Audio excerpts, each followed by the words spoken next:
Now this is my Telluride. Not many people know. Bought this back in October. I haven't done much with it right now, but we're trying to get stuff done with this car, but we're kind of having limbo with the actual dealer we bought it from. Now, let's go back all the way back to October. I was in a Kia Soul. I liked it. I didn't like being harassed by cops that much. So I got this thing. I haven't got harassed by cops since, but I had issues of my own. Now, when I bought this, I noticed there was damage to the trunk. The trunk wouldn't close. It had the whole frame in the back was kind of wibbly wobbly. Didn't notice that until 30 minutes after I bought it when I got home. There was damage in the trunk, a whole bunch of other damage in the trunk area. So we got that. We talked to the salesperson I bought it from. They said they'll talk to service. A couple days go by. Car gets into a wreck. Some lady shears off my whole right side.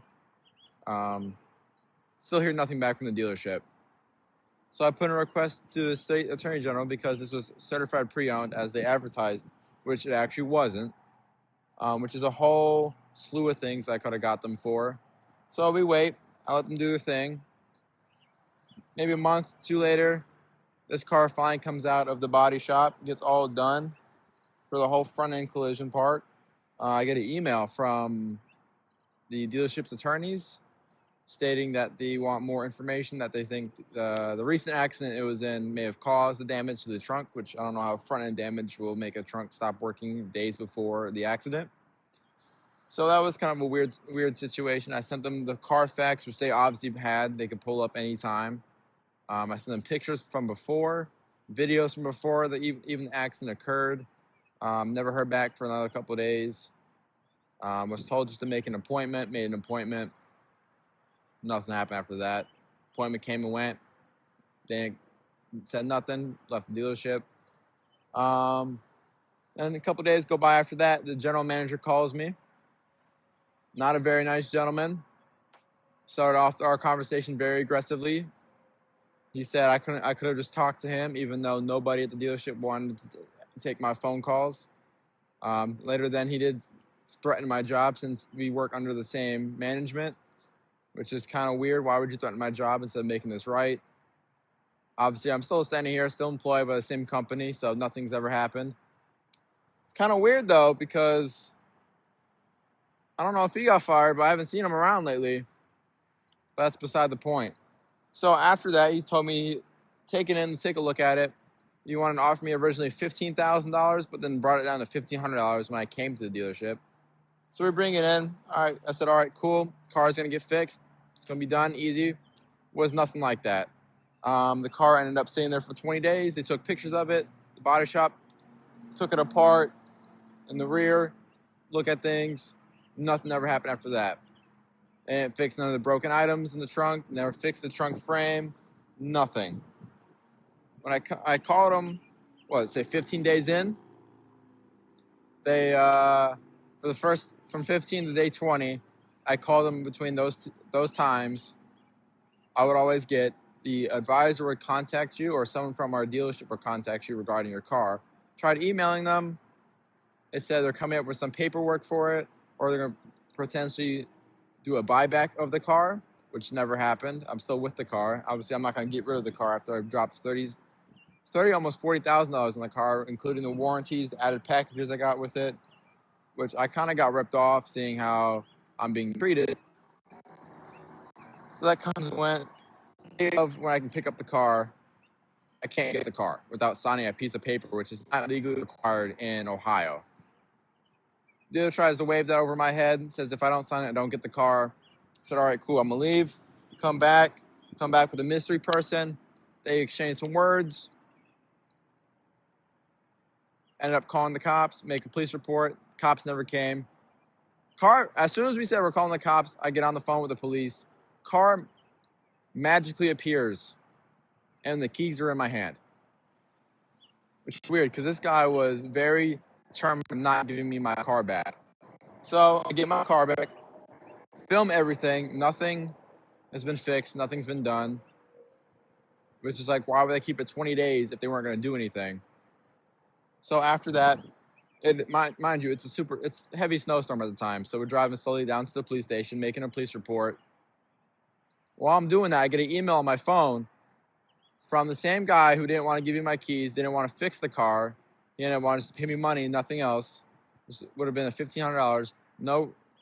No work on it at all, but I had to sign a paper saying I'm fully responsible for what they did or what previously happened with the car that I never knew about. They sold me a car with damage. Never discussed it, never did anything about it.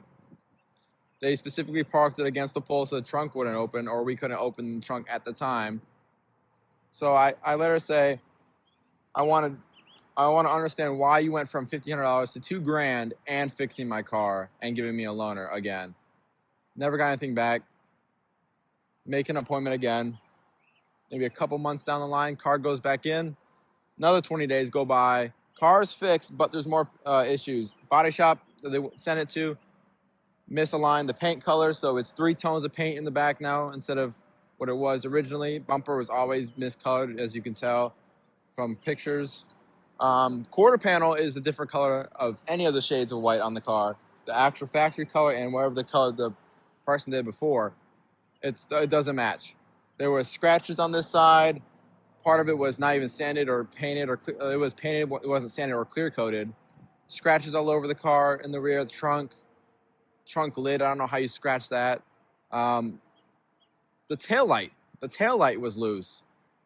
So there was more problems with the car. I ended up sending it back, telling him I don't want this car right now. Send it back. Car's gonna have to get fixed no matter what. I'm not taking it as is. So the car sits there for it sits there for like 5 days. Goes back to the body shop. Mind you, the panels inside were fixed at the time, but I just wanted them to fix the fucking paint. At that time, it just sat there. It went back. I asked them what was going on. They said the body shop wanted more money than what the dealership already paid them for the same job, but they want to repaint the whole car. Mind you, same body shop that doesn't even know what paint color this car is, apparently. I told them, do whatever you can, but I need this car to go to Chicago. So I'm not taking a Kia Sorento to Chicago. I need a big car to haul a radiator support, which I later replaced. So I told them I'm gonna pick the car up soon. Just make sure that the stuff that was done before, that was messed up before, is somewhat fixed, so I can get on the road safely. That was done, minus the paint work that needs to be done, and the misaligned panels. And they did also, I don't know what was in their mind. There is 2 plastic pieces by the taillights, one on each side, where it kind of holds it in and covers the screws, so you don't really see screws, and it doesn't really get rust, which that doesn't really do its job anymore. They ripped them out, so it barely holds in. You can pretty much flick it off, which I don't know how you ruin that part. Somebody get that part brand new again, which is now going on to the next story, because we're still in this part. So now I got to go take this car back to Kia. I have till next month to take it back, which my date is on Monday of next month, which is really weird. I've been waiting for a loaner for 2-3 months. I've been on the phone with this lady. Said we could finally take it in 3 months later. Not sure what's going to happen. It has to get the inside quarter panel pieces, the little black trim pieces, realigned because they're sticking out. My seats weren't bolted on all the way. You can see about this much, like a lot of thread left into it. One of the sides is peeking out, which is weird. I don't know how you do that. I do interior pieces for my job. It's not that hard to get it correct. The job was rushed from the body shop. They didn't want to use the car. Trunk is somewhat messed up. There's still scratches all over it. Scratches on the bumper.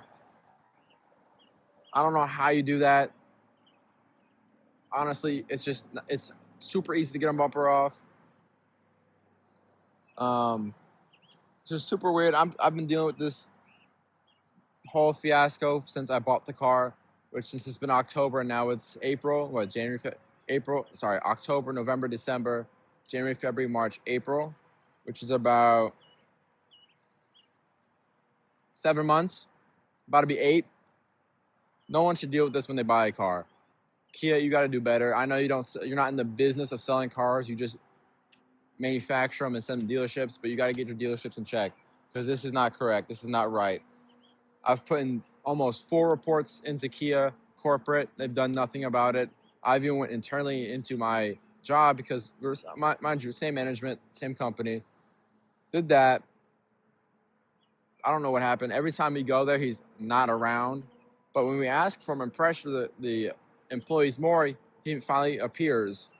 So he's trying to avoid us, even though his dealership sold me a car that shouldn't have been sold at the first place, which is what I emailed them as well. Car was sold on a Kia certified pre-owned, but never got an inspection about it. Car was really not even maintained when I got the car. I had to do oil change, brakes, spark plugs. Mine just almost at 90,000 miles. So I had to change the oil filter, that's leaking. Now I got new problems with the car. Passenger side, axle is leaking grease. Fuel door won't lock under speed or when the car is locked. What else do we got here? I think that might be it. But there's every time I try to get the car fit. Oh, coolant. I've drained and filled the coolant, pressurized the system with which same thing the Kia dealership will use. I lose heat at idle, which is a TSB. I work at a different dealership. We don't have the stuff to update the car. Coolant actuator, as they call it. Probably some with the ECU. I don't do those kind of updates for Kias. I only do Hyundais, which is kind of weird. They want someone to diagnose it. I say, I know what's wrong. I'm losing heat at idle. Same as the TSB. I just want it updated. But now I got to get almost this whole car checked over again because I'm having more issues. Which, seeing how this is a white car and Kia and Hyundai are known for paint peeling, I feel like later down the line, I'm going to have to get the whole car painted again, which I'm not going to keep the white. I'm going to go black. We need a blacked out car, blacked out trim, maybe the headlights redone, tinted out headlights, tail lights. When I bought the car, first time we test drove it, seatbelt fell out. Now, normally when you go for a test drive, you don't have someone sitting in the third row. Thank God someone sat in the third row that day because I would have noticed it. No one would have noticed it. As soon as the person buckled the seatbelt, the seatbelt part went flying up and detached from the thing. It wasn't screwed in. That should have been the first time I shouldn't have bought this car. I should have gone for another one or maybe a different dealership. Second thing was actually going home. Obviously, what I said before was the pieces in the rear were all fucked up, all messed up. Obviously, I got screwed over, but I ended up getting them back a little bit. Warranty is still good, but apparently it's not under the 100,000 miles anymore because it came in late, which we have cars come in at 88,000 miles at our dealership, but still have the warranty. But apparently this one doesn't. But it's CPO, but it's not. You guys like what you're seeing here? Want to see more content? We are going to Cars and Coffee May 3rd, I believe. We'll be there making some videos. You guys like what you're seeing? Comment, like, and subscribe. Keep in the loop. More videos to come. More videos to Telluride. We're going to get an exhaust done, headers, muffler, custom headlights, tinted out, whole new tint, taillight, headlight tint, fixing the front bumper again. That was my fault, hitting a ditch. Custom rims sooner down the line. They're going to look sick. Personally, they look sick to me. They're going to have some floating center pieces, maybe some custom interior pieces as well. I'm going to show you how to wire dash cam and radar detector up, make it look like it's stock instead of having wires drip over. How to maintain your car, what to expect, a day in the life of this car, what to expect with it. But yeah, if you guys like what you're watching, comment, like, subscribe, comment and subscribing, maybe liking as well. I'm not sure. I don't know this whole YouTube algorithm. It'll help boost people see our videos. We get out there more, showing the actual real side of Kia, ownership-wise and performance-wise. Obviously, this is a 3.8 liter engine. There's not much to do performance-wise, but I could throw in a hot cold air intake. There's some guy in Korea who says they can give you a tune for this car. But later down the line, we get more Kia cars. Those ones will actually have power like the Stinger. We're going to have a first-gen Soul again, but we're actually going to put 500 horsepower in that thing, stock engine, custom internals, whole build on that car. This car is just going to be a light build, but once we get, I'm looking at maybe a K900, Stinger, or a Soul for the second car. We'll have 4 cars by the end of, 2040 maybe? Hopefully not before then. I'm going to be, almost 40 by 2040? I'm only 20, I turned 20 now, maybe not. I'll be like 34. But yeah, if you guys like what you're watching, comment, like, subscribe. Hit that subscribe button really hard. Break your laptop screen. Trying to reach more people out there, show car culture in Ohio. It looks like there isn't much, but we're trying to show what is left here. Show the Kia side too as well. There's some pretty cool Kia cars out there that don't get the love they deserve. But yeah, thank you guys for watching.